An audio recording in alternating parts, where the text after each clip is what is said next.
9월 14일 화요일 하나님의 말씀은 사사기 19장 1절에서 15절 말씀입니다. 제가 하나님 말씀 봉독해 드리겠습니다.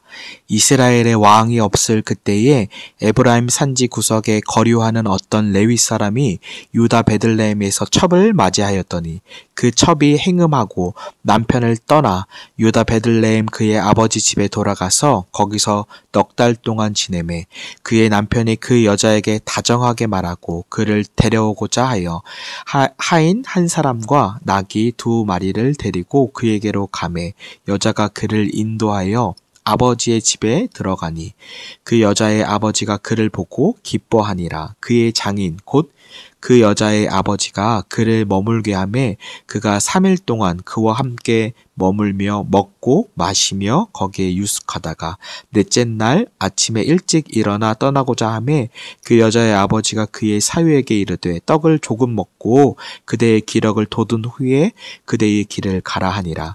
두 사람이 앉아서 함께 먹고 마시매 그 여자의 아버지가 그 사람에게 이르되 청하노니 이 밤을 여기서 유숙하여 그대의 마음을 즐겁게 하라 하니 그 사람이 일어나서 가고자 하되 그의 장인의 간청으로 거기서 다시 유숙하더니 5째 날 아침에 일찍이 일어나 떠나고자 하매 그 여자의 아버지가 이르되 청하노니 그대의 기력을 돋우고 해가 기울도록 머물라 하므로 두 사람이 함께 먹고 그 사람이 첩과 하인과 더불어 일어나 떠나고자 하매 그의 장인 곧 그 여자의 아버지가 그에게 이르되 보라 이제 날이 저물어 가니 청하건대 이 밤도 유숙하라.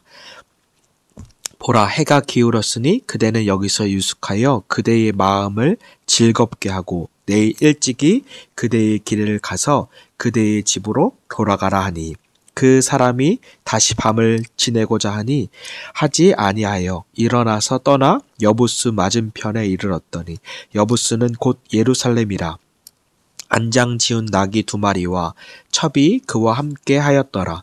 그들이 여부스에 가까이 갔을 때에 해가 지려 하는지라.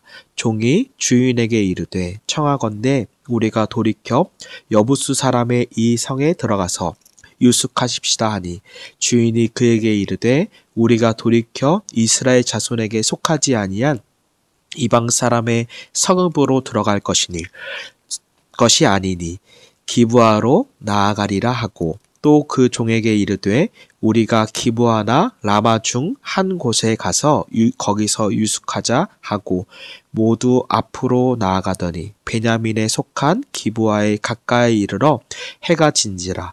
기브아에 가서 유숙하려고 그리로 돌아 들어가서 성읍 넓은 거리에 앉아 있으나 그를 집으로 영접하여 유숙하게 하는 자가 없었더라. 아멘. 사사기 19장 1절은 다음과 같이 시작합니다. 이스라엘의 왕이 없을 그때에 사사기의 타락의 점진성은 17장의 개인의 타락, 18장은 지파의 타락, 19장에서 21장은 민족 전체의 타락이라고 말씀을 드렸습니다. 오늘 본문은 민족 전체의 타락의 시작점입니다. 사사기의 저자는 이 타락의 점진성의 아주 근본적인 원인을 반복적으로 말씀해주고 있습니다. 17장 6절에 이스라엘의 왕이 없으므로, 18장 1절에 이스라엘의 왕이 없으므로, 19장 1절에 이스라엘이 왕이 없을 그때에, 21장 25절에 이스라엘의 왕이 없으므로, 즉 가장 타락하는 사사기 17장에서 21장에 의도적으로 4번이나 반복해서 이스라엘의 왕이 없다라고 말합니다. 이 레위기 9장부터는 등장인물을 살펴봐야 합니다. 네 인물이 나오는데 먼저는 레위인이 나옵니다. 그리고 두 번째로는 레위인의 아내, 즉 첩이 등장합니다. 세 번째로는 에브라임의 노인이 등장하고 그리고 내일 수요일 본문에는 기브아 사람들, 불량배들이 등장합니다. 이 사사기 저자는 이들의 죄를 의도적으로 고발합니다. 먼저 사사기 19장 2절에 첩이 남편을 떠난 이유를 다음과 같이 말씀합니다. 그 첩이 행음하고 남편을 떠나 유다 베들레헴 그의 아버지의 집에 들어가서, 여기서 행음이라는 히브리어 의미는 아주 노골적인 단어입니다. 간음하다, 매춘하다, 창녀이다. 구약의 성적인 타락은 돌에 맞아 죽는 아주 무서운 죄입니다. 그래서 첩은 남편을 피해 아버지의 집에 간 것입니다. 이것이 사사기의 타락된 모습입니다. 성적인 타락이죠. 두 번째 고발하는 인물은 바로 레위인입니다. 이 레위인이 먹고 마시며 마음을 즐겁게 라는 말이 5번이나 반복해서 나옵니다. 물론 먹고 마시고 마음을 즐겁게 하는 것이 무엇이 잘못이겠습니까? 그러나 사사기의 저자는 의도적으로 5번이나 이것을 반복하면서 레위인의 풀타임 사역자, 사명, 그것을 하나님의 말씀을 바르게 연구하고 하나님의 말씀을 삶으로 살아내고 하나님의 말씀을 가르치는 것, 이것을 완전히 잊고 방탕하게 사는 것을 고발하는 것입니다. 이 레위인 그리고 레위인은 한 명의 아내를 둬야 하는데 레위인이 또 다른 첩을 맞이한다는 것, 그것은 성적인 타락을 의미하고 있습니다. 또 다른 성적인 충족을 만족하기 위해서 첩을 두는 것입니다. 그래서 이 사사기 19장 3절에 그의 남편이 그 여자에게 다정하게 말하고 그를 데려오고자 합니다. 이 말씀만 묵상하면 레위인이 다정하고 따뜻하게 보입니다. 그러나 이것은 위선된 레위인의 모습을 아주 명백하게 보여주고 있는 것입니다. 내일 수요일 큐티 본문에 불량배들이 레위인을 끌어내서 성폭행을 하려고 합니다. 그때 자신의 첩을 내어주어서 밤새도록 첩이 능욕을 받도록 내버려 둡니다. 그러나 이 레위인은 정작 아침이 밝을 때까지 아주 편안하게 잠을 잡니다. 마음속으로 이렇게 생각하는 것입니다. 너는 어차피 한 번 간음했으니 또 해도 상관없어 라는 식인 것입니다.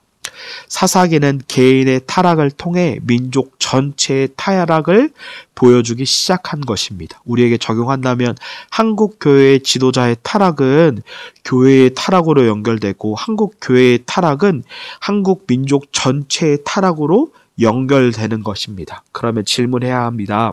월요일날 적용한 질문인데요. 어떻게 해야 하나님의 거룩하심을 회복하고 닮아갈 수 있겠습니까? 그 정답이 이미 사사기 안에 말씀해 주고 있습니다. 우리 서두에 말씀드린 사사기 19장 1절에 이스라엘의 왕이 없을 그때에, 즉 하나님을 진정으로 왕으로 모시는 것입니다. 말로만 아니라 진짜 예수님을 왕으로 모시는 삶을 나로부터 적용하고 누리며 사는 것입니다. 이 말씀이 우리의 삶을 관통하는 것입니다. 제가 가정 예배를 드리면서 진지하게 고민이 생겼습니다. 사사기의 사사들, 제사장들의 타락들을 보면서 제가 제 삶의 왕이 되고 하나님이 되고 주인이 되고 제가 타락하는 것에 대해서 고민하게 되었습니다. 그때 가정 예배를 드리면서 아내에게 이 이야기를 나눴을 때 아내가 딱 한마디를 해주었습니다. 진짜 왕이신 예수님과 생생하게 동행하면 되지.